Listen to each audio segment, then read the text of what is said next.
We found that they knew there were safety signals on myocarditis very early on in like January, February 2021. They knew that. They were being told by the Israelis. They hid it. They downplayed it.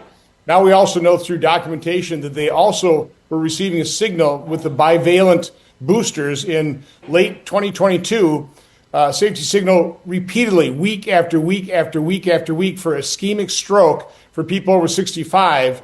And again, they downplayed that. Instead of a moderate risk, they crossed out and said slight risk.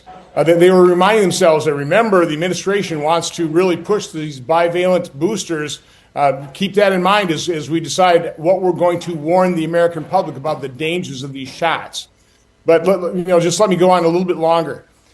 That is a headline, news-breaking item right there.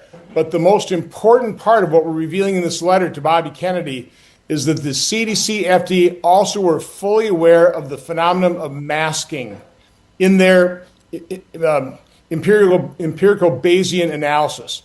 Now, from my standpoint, I was concerned back in October talking to Mike Eden about these injections.